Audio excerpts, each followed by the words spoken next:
नमस्कार, मैं हूं आपके साथ सोनिया चौहान। हिमाचल प्रदेश के खबरों में आप सभी का स्वागत है। रुक करते हैं खबरों की ओर। देश में लोकसभा चुनाव का बिगुल बज चुका है और ऐसे में राजनीतिक दल भी तैयारियों में जुट चुके हैं और इसी बीच राजनीतिक बता दें कि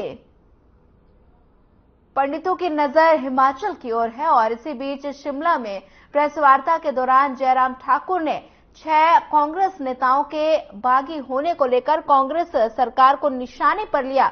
जयराम ठाकुर ने विधायकों के बागी होने के पीछे सरकार में इन विधायकों के जलालत होने की वजह बताया है और उन्होंने इन नेताओं के बीजेपी के साथ आने के भी संकेत दिए हैं। और इस दौरान नेता प्रतिपक्ष जयराम ठाकुर ने कहा कि कांग्रेस के लोग बीजेपी पर सरकार को गिराने का आरोप लगा रहे हैं और उन्हें अपनी स्थिति का आकलन करने की जरूरत है। भारतीय जनता पार्टी पर आरोप लगा रहे हैं, भारतीय जनता पार्टी के नेतृत्व पर आरोप लगा रहे हैं। पहले अपनी हालत तो देखिए।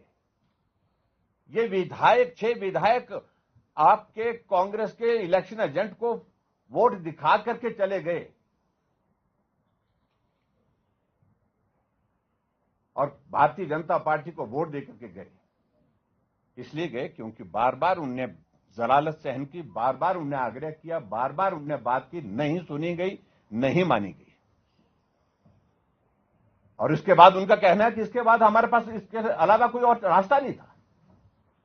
कांग्रेस की सरकार अपनी लोकप्रियता तो बहुत पहले खो चुकी है, लेकिन हिमाचल प्रदेश में अपना बहुमत भी खो चुकी है। क्या उनको टिकट देंगे या किसी दूसरी तरह से भारतीय जनता पार्टी? वो चीजें आगे बढ़ रही हैं। मैं ऐसा मानता हूं कि उन सभी विधायकों ने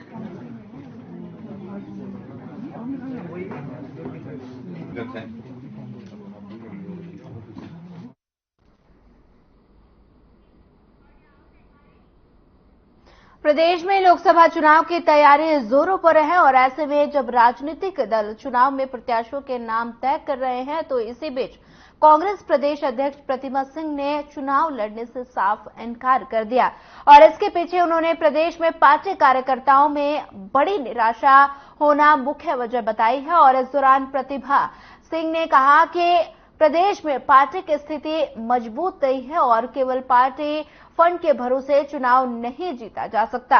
और इसके साथ ही उन्होंने पार्टी आलाकमान के सामने लोकसभा उम्मीदवार के तौर पर अपना नाम ड्रॉप करने के लिए कहा। वहीं दिल्ली दौरे को लेकर कांग्रेस प्रदेश अध्यक्ष प्रतिभा सिंह ने कहा कि दिल्ली में सीईसी की बैठक हुई है और जिसमें प्रत्याशियों के नाम पर चर्चा हुई। वहीं बैठक में केंद्रीय पार्टी नेतृत्व के साथ हिमाचल के मुख्यमंत्री, उप मुख्यमंत्री और पार्टी पदाधिकारी मौजूद रहे।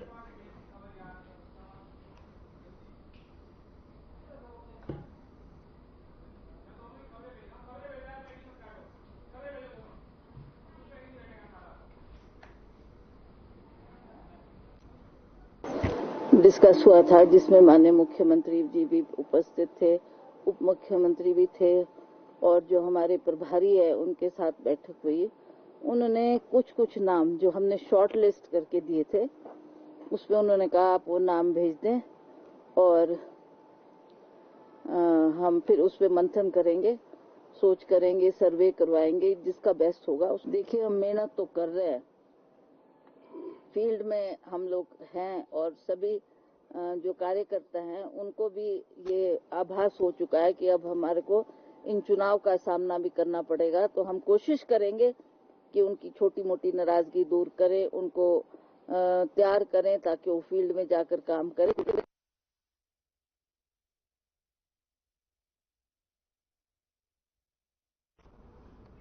खबर मंडी से है जहां बीजेपी मुख्य प्रवक्ता राकेश जम्वाल का बयान सामने आया जिसमें उन्होंने कहा कि एनडीए के 400 पार के नारे के बाद और देश विदेश में पीएम मोदी की लोकप्रियता को देखते हुए कांग्रेस की स्थिति युद्ध से पहले पीठ दिखाकर भागने जैसी हो गई। और साथ ही विधायक और बीजेपी मुख्य प्रवक्ता राकेश जम्वाल ने कहा कि आज प्रदेश में मुख्यमंत्री बनने के सपने देखने वाले नेता, चाहे वो सांसद प्रतिभा सिंह हो या रामलाल और कौल सिंह, चुनाव लड़ने से मुकर रहे हैं क्योंकि उन्हें आभास हो गया है कि एक बार फिर केंद्र में बीजेपी की सरकार प्रधानमंत्री नरेंद्र मोदी के नेतृत्व में बनने जा रही है और अपने चुनाव न लड़ने के बयान से इन नेताओं ने प्रधानमंत्री नरेंद्र मोदी को एक बार फिर से देश का नेतृत्व करे ये कहा है और मौन स्वीकृति दे दी है।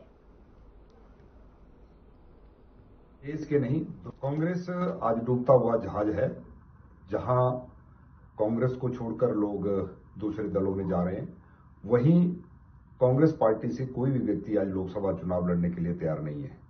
हिमाचल प्रदेश की आज परिस्थिति देखें तो जहां कांग्रेस के 6 विधायक कांग्रेस छोड़ गए, वहीं दूसरी ओर लोकसभा चुनावों में भी कोई व्यक्ति लोकसभा का चुनाव लड़ने के लिए तैयार नहीं है। ये बड़ा दुर्भाग्यपूर्ण है। आज कांग्रेस की वर्तमान की प्रदेश की अध्यक्षा और वर्तमान सांसद प्रतिभा सिंह जी ने मीडिया में कह दिया कि मैं चुनाव नहीं लड़ना चाहती, क्योंकि कांग्रेस के सभी कार्यकर्ता नाराज चल रहे हैं। मात्र सांसद निधि बांटने से चुनाव नहीं जीता जाता। ये कांग्रेस पार्टी की प्रदेश की अध्यक्षा ने स्वयं माना है कि प्रदेश सरकार में क्या चल रहा है, मना कर रहे हैं इसका। धर्मशाला नगर निगम की मेयर नीनू शर्मा का बयान सामने आया, जिसमें उन्होंने कहा कि सुप्रीम कोर्ट ने सच्चाई का साथ दिया है और कांग्रेस पार्टी से बगावत करने वाले 6 बागी विधायकों को किसी भी प्रकार की राहत नहीं दी गई है। और साथ ही नीनू शर्मा ने कहा कि नगर निगम के सभी पार्षद सुप्रीम कोर्ट के इस निर्णय का स्वागत करते हैं और सुप्रीम कोर्ट के इस आदेश के बाद इन बागी विधायकों के विधानसभा की जनता के साथ भी इंसाफ हुआ है। साथ ही जिन वोटरों ने अपना कीमती वोट देकर इन्हें विधानसभा पहुंचाया था, लेकिन इन 6 बागी विधायकों ने कांग्रेस पार्टी से दगा करते हुए क्रॉस वोटिंग की थी और इस फैसले के बाद ये उन लोगों को भी जीत है जिन्होंने इन विधायकों को वोट देकर विधानसभा में बिठाया था।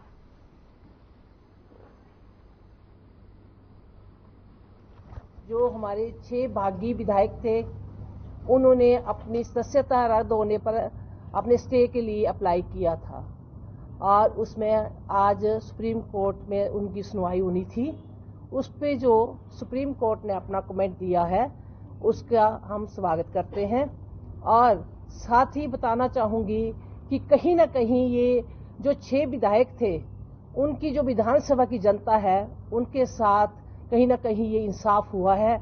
उनको सुप्रीम कोर्ट ने जो उनकी मनोबल को बढ़ाया है और कहीं ना कहीं ये उनके वोटर की जीत है और ये सच्चाई और कॉन्स्टिट्यूशन की जीत है, क्योंकि जो ये 6 विधायक थे उन्होंने ये जो अपना कर्म किया है, कहीं ना कहीं जनता जो है इससे बहुत हताश हुई है। खबर सोलन से है, जहां लोकसभा चुनाव के तहत पुलिस ने लोगों से नजदीकी थाने में हथियार जमा करवाने का आग्रह किया है और दरअसल लोकसभा चुनाव को देखते हुए सुरक्षा व्यवस्था को बनाए रखने के लिए सोलन पुलिस ने लोगों से आग्रह किया कि वे अपने वेपन जल्द से जल्द नजदीकी थानों में जमा करवाएं और नहीं तो उन पर उचित कार्रवाई अमल में लाई जाएगी। और इसके अलावा पुलिस ने अंतर्राष्ट्रीय नाके लगाए हैं, जिस पर बता दें कि हर गतिविधि पर नजर रखी जा रही है। वहीं हमारे संवाददाता से बातचीत करते हुए अतिरिक्त पुलिस अधीक्षक राजकुमार चंदेल ने बताया कि सोलन पुलिस जिला में कुल 5,592 हथियार है, जिसमें से अभी तक 300 हथियार ही जमा हुए हैं।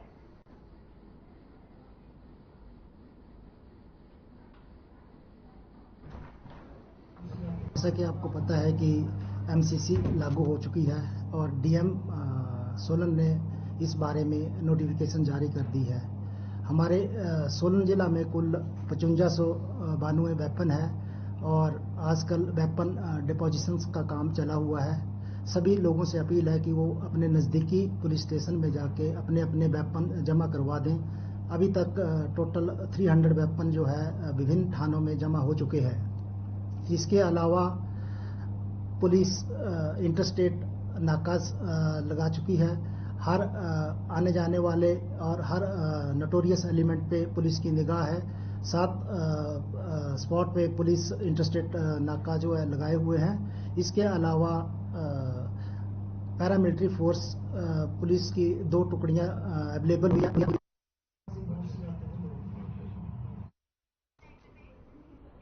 हिमालयन क्षेत्र में जलवायु परिवर्तन की वजह से हिमाचल प्रदेश को बीती बरसात में हुए भयंकर आपदाओं का सामना करना पड़ रहा है। दरअसल बीते कुछ सालों से तापमान में अचानक से बड़े बदलाव देखने को मिल रहे हैं, जिसका सीधा असर प्रकृति के साथ मानवता पर भी देखने को मिल रहा है, जिसके चलते कृषि और पर्यटन आर्थिकी पर बुरा असर पड़ा है। और साथ ही इन सभी ज्वलंत मुद्दों को लेकर 3 दिवसीय शिमला क्लाइमेट मीट का एक्शन ऐड होगा, जिसे लेकर शिमला कलेक्टिव और मानव विकास संगठन संयुक्त रूप से आयोजन कर रही है। और वही सेमिनार में विषय विशेषज्ञों के अलावा स्कूली बच्चे भी हिस्सा ले रहे हैं। और बता दें कि 21 मार्च तक चलने वाले इस सेमिनार में पर्यावरण में हो रहे बदलाव पर मंथन होगा। वहीं शिमला कलेक्टिव संस्था के सदस्य उमा महाजन ने कहा कि इनमें 3 दिनों के दौरान जलवायु परिवर्तन और उसके कारण पैदा हो रही परिस्थितियों को लेकर विचार विमर्श किया जाएगा।